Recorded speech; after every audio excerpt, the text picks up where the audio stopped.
Assalamualaikum teman-teman. Kali ini saya akan membahas buku prakarya dari Kementerian Pendidikan dan Kebudayaan Republik Indonesia edisi revisi 2017 untuk SMP atau MTS kelas 7 semester 1. Apa itu serat alam? Serat alam ada sejarahnya. Serat alam langka, mahal. Baiklah, akan kita bahas setelah yang satu ini. Nah, kali ini materi yang akan kita bahas adalah kerajinan. Di dalam kerajinan, nanti yang akan kita bahas pertama kali adalah tentang serat alam. Yang pertama, pengertian serat alam. Tahukah kamu apa itu bahan serat? Bahan serat adalah suatu jenis bahan berupa potongan-potongan komponen yang membentuk jaringan memanjang yang utuh. Menurut Kamus Bahasa Indonesia, serat adalah suatu material yang perbandingan panjang dan lebarnya sangat besar dan molekul penyusunnya terorientasi, terutama ke arah panjang.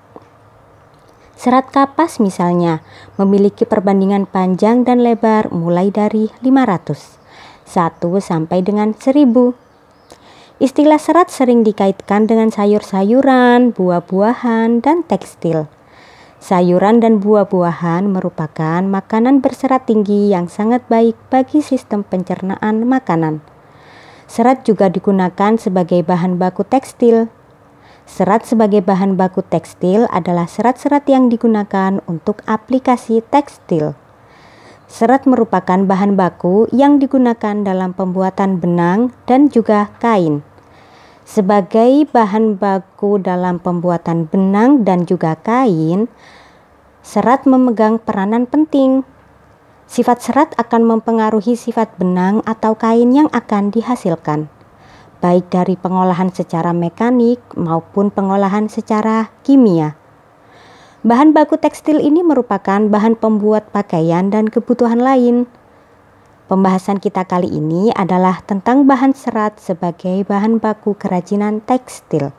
Nah, di bawah ini ada contoh gambar, yaitu serat alam dengan bentuk komponen memanjang. Bahan serat alam dikenal orang sejak ribuan tahun sebelum Masehi loh. Beberapa bukti sejarah sudah mencatat bahwa bahan serat alam sudah dipergunakan sejak tahun 2640 sebelum Masehi. Negara yang pertama kali mengolah bahan serat alam yaitu negara Cina. Nah, Cina ini sejak dahulu sudah menghasilkan serat sutra. Negara Cina sangat tertarik dengan serat sutra yang dihasilkan dari ulat sutra. Nah, kali ini akan kita bahas halaman lanjutannya. Nah, negara Cina itu sangat tertarik mengolah bahan serat dari ulat sutra. Bahan ini diolah menjadi benang untuk kebutuhan produk tekstil.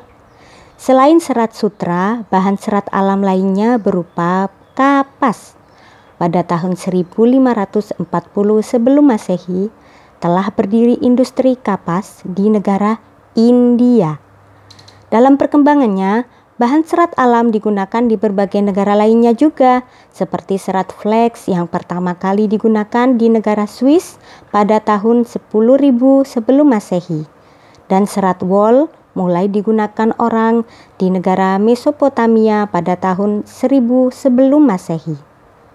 Selama ribuan tahun, serat flax, wol, sutra, dan juga kapas telah melayani kebutuhan manusia paling banyak sepanjang masa. Pada awal abad ke-20 mulai diperkenalkan serat buatan. Hingga saat ini telah bermacam-macam jenis serat buatan yang telah diproduksi. Produksi bahan serat alam dari tahun ke tahun boleh dikatakan stabil. Namun, presentasi terhadap seluruh produksi serat tekstil makin lama makin menurun mengingat kenaikan produksi bahan serat buatan yang semakin tinggi. Hal ini disebabkan ketersediaan bahan serat alam yang sangat terbatas. Untuk memproduksi bahan serat alam, Juga dibutuhkan iklim yang mendukung juga loh. Nah, di bawah ini contoh serat sutra.